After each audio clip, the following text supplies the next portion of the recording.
இல்லையா? நம்ம எந்த ராஜ்யத்துக்குள்ள போடும்? கிறிஸ்து ராஜ்யம். பாருங்க, அந்த ராஜ்யத்தை பற்றி தானியேல் சொல்லிட்டு போறா. அது வேறவங்க கைக்கு போகாதுப்பா, இந்த ஒரே கூட்டத்து கையில தான் செய்யும் அது இருக்கும். வெளிப்படுத்தல் 11:15 சொல்லுது,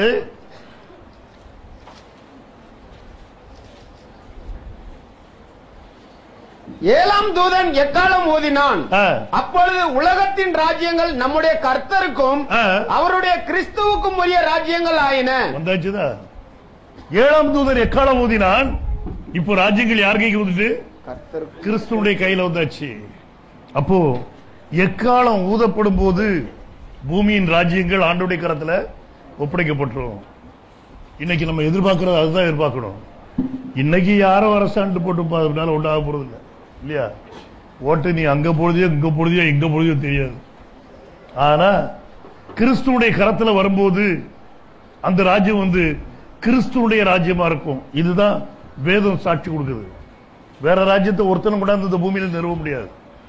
ஏன்? பூமியை சிருஷ்டித்தவர் என்ன செய்றார்? தன்னுடைய ராஜ்யத்தை பூமியில நிறுவ போறார். சரி, இப்ப இந்த ராஜ்யம் எப்ப வருதுங்கிறத நம்ம கணக்கு பண்ணி, ஆதியில இருந்த ஆண்டோடைய சித்தத்தை கணக்கு பண்ணியே செய்திக்குள்ள நம்ம கடந்து போயிட்டு இருக்கிறோம். இப்போ ஆண்டவர் பார்த்தார், இந்த பூமியை திரும்ப சரி பண்ணணும். இப்போ பூமியை செப்பனிடணும்.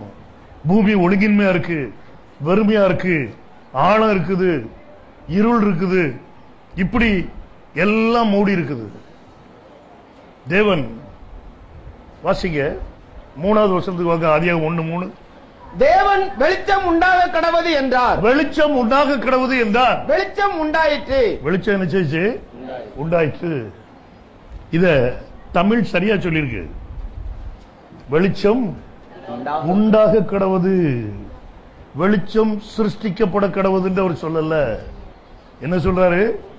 உண்டாக. ஆங்கிலம் என்ன சொல்லுது? Let there be light. Let, இந்த லெட்ங்கிற இடம் வந்து become.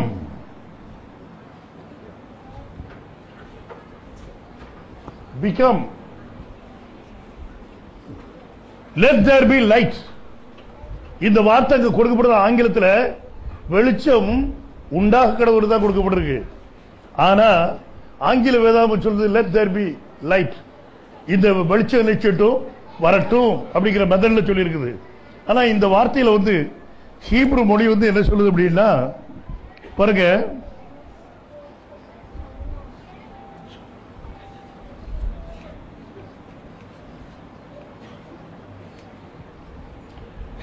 அப்படின்னு சொல்லி எபிரேய மொழி எப்படி சொல்லுது. இந்த எபிரேய மொழியினுடைய மீனிங் என்ன அப்படின்னா, பிகம், உண்டானது. உண்டாக்குறதுக்கும் சிருஷ்டிக்கிறதுக்கும் வித்தியாசம் உண்டு. இப்ப இந்த வார்த்தையை நல்லா கவனிச்சுடுங்க. வார்த்தையை நல்லா கவனிச்சுடுங்க.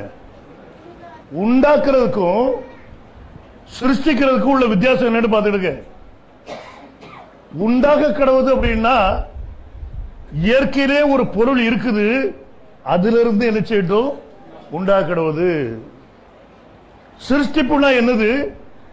ஒண்ணு இல்லாததிலிருந்து சிருஷ்டிக்கப்படுது. சிருஷ்டிப்பு அப்படின்னா கிரியேஷன் அர்த்தம். உண்டாக்குறதுன்னா ஃபார்மேஷன் அர்த்தம். இந்த ரெண்டையும் மனசுல எடுத்துக்கோங்க. Creation, formation. இந்த ரெண்டுல இது வந்து கிரியேஷன் கிடையாது, ஃபார்மேஷன். ஆகினால்தான் சிருஷ்டிப்பு தொழில் இப்போ இங்க நடக்கல. எல்லாரும் நினைச்சிட்டு இருக்காங்க இப்பதான் என்ன செய்றாரு, எல்லாத்தையும் உண்டாக சிருஷ்டிக்கிறார் அப்படின்ட்டு. சிருஷ்டிக்கல. இயற்கையிலே சிருஷ்டிக்கப்பட்ட அந்த பகுதியை திரும்ப எடுத்து கொடுக்கிறார், அவ்வளவுதான். உண்டாக்குறது அப்படின்னா மண்ணுல இருந்து ஒரு பாண்டத்தை உண்டாக்குறேன். ஆனா அதுக்கு என்ன தேவைப்பட்டுச்சு? மண்ணு தேவைப்பட்டுச்சு. வேற எங்கே இருந்து எடுக்கிறேன்? ஒரு துணியை வச்சு நீங்க ஒரு ஷர்ட் தைச்சிட்டீங்க. ஆனா இந்த ஷர்ட்டை தைக்கிறதுக்கு உங்களுக்கு என்ன தேவைப்படுது? துணி தேவைப்படுது. நீங்க இந்த ஷேட்டை சிருஷ்டிக்கல, மண்பாண்டத்தை நீங்க சிருஷ்டிக்கல. அது இயற்கையிலே மண்ணா இருக்குது. அந்த மண்ணை எடுத்து எழுதுறீங்க, ஒரு பாண்டத்தை நீங்க பண்றீங்க. இதத்தான் உண்டாக்குறதுன்னு சொல்றது. ஆனா சிருஷ்டிப்பு அப்படின்னா ஒண்ணு இல்லாத இடத்துல ஒரு காரியத்தை வரவழைக்கிறது இல்லையா? இங்க ஒளிய ஒண்ணு இல்லாம வரவழைக்கல, இயற்கையிலே ஒளிலாம் என்ன செய்யப்பட்டு போச்சு? ஸ்தாபிக்கப்பட்டு போச்சு. ஆதியிலே தேவன் வானத்தையும் பூமியும். அப்போ வானத்தை சிருஷ்டிக்கும் போது வான சேனைகள் என்ன செய்யப்பட்டுச்சு? சிருஷ்டிக்கப்பட்டிருந்துச்சு. அவர் பூமியை அஸ்திபாரப்படுத்தும் போது வானத்து நட்சத்திரங்கள்லாம் என்ன செய்ச்சு? ஏகமாய் கெம்பீரித்தார்களே. அப்போ நட்சத்திரங்கள், எல்லா ஒளி கொடுக்கக்கூடிய கிரகங்கள்லாம் இயற்கையிலே உண்டாக்கப்பட்டிருக்குது. சொர்க்கம் உண்டாக்கப்பட்டிருக்குது, பரலோகம். இதை நீ திரும்ப உண்டாக்கணும் ஒன்றும் அவசரம் கிடையாது. பரலோகத்துக்கும் பூமிக்கு இடையில என்ன செய்யல? கான்டாக்ட் இல்ல. ஆண்டவர் என்ன செய்தார்? தடை பண்ணிட்டார். ஒளி இங்க வரக்கூடாதுன்னு சொல்லி தடை பண்ணிட்டார். இப்போ வெளிச்சம் உண்டாக்குறது என்றார். வெளிச்சம் உண்டாயிட்டா, வெளிச்சம் நல்லது என்று தேவன் கண்டார். வெளிச்சம் நல்லது என்று கண்டார். வெளிச்சத்தையும் இருளையும் தேவன் வெவ்வேறாக பிரித்தார். வெளிச்சத்தை இருளையும் தேவன் என்ன செய்தார்? வெவ்வேறாக பிரித்தார்.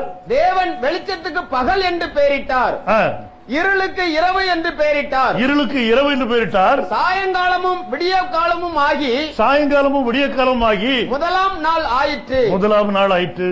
சரியா? இது எத்தனாவது நாள்?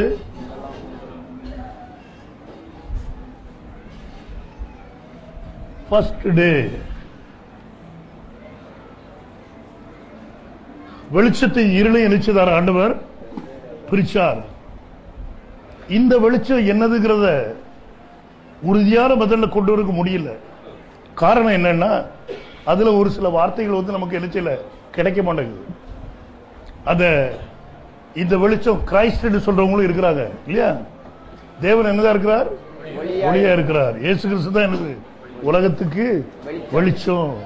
இவரு தான் அந்த வெளிச்சம் சொல்றது உண்டு. சிலர் சூரியன் சந்திரன்ல இருந்து வந்தது அப்படின்னு சொல்லுவாங்க.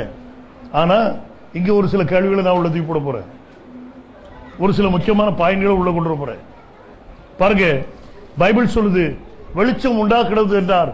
வெளிச்சம் உண்டாயிற்று. சாயங்காலமும் விடிய கிழமை நாள் எத்தனை ஆயிட்டுதான்? ஒரு நாள் ஆயிட்டுது. தேவனுக்கு என்ன நாள் இருந்துச்சு? தேவ தூதர்களுக்கு என்ன நாள் இருந்துச்சு? இது எந்த காலத்தை குறிப்பிடுது? மனுஷருடைய காலத்தையா? இல்ல. இது எந்த காலம்? தேவ தூதர்களுடைய காலம் இல்லையா? இதுக்கு முந்தின காலம் என்ன இருந்துச்சு? யார் இருந்ததுங்க? தூதர்கள். உலகத்துல ஆண்டவரால் சிருஷ்டிக்கப்பட்ட அந்த மனிதர்கள் நம்மள மாதிரிப்பட்டவங்க இல்ல. வித்தியாசமான ஒரு கூட்டம், மிருகங்கள், பறவைகள் எல்லாம் இருந்துச்சு அந்த பூமியில. ஆனா நாட்களையாவது காலங்களையாவது அவங்களுக்கு இவர் கொடுத்து வச்சிருந்தாரா தேவன்? யோசித்து பாருங்க. அவங்க எந்த காலத்துல வாழ்ந்தாங்க? அவங்க வாழ்ந்த காலத்துடைய குறிப்பு என்ன? சுமார் எவ்வளவு காலம் இருக்கும்? உதாரணமா இப்ப லூசிபர் இருந்தா, லூசிபர் ஆண்டவர் கீழே தள்ளு வரைக்கும் அது எவ்வளவு காலம் போச்சு? யாராவது கணக்கு போட முடியுமா? அது நித்தியத்தில் உள்ள காலம். யாருடைய காலம் அது? தேவனுடைய காலம். அது தேவனுடைய காலத்தை நீங்களும் நானும் கணக்கு பண்ண முடியாது. இங்க தேவனுடைய காலத்துக்குள்ள நடந்த சம்பவத்தை தான் இப்ப நம்ம பார்க்க போறோம். ஆண்டவர் வெளிச்சம் உண்டாக்கிடவந்தார், வெளிச்சம் உண்டாயிற்று. ஆனா இந்த பூமிக்காக உண்மையிலே வெளிச்சத்தை எப்ப கொண்டு வரான்னு பாருங்க. வாசிங்க ஆதியாகமம் 1வது அதிகாரம்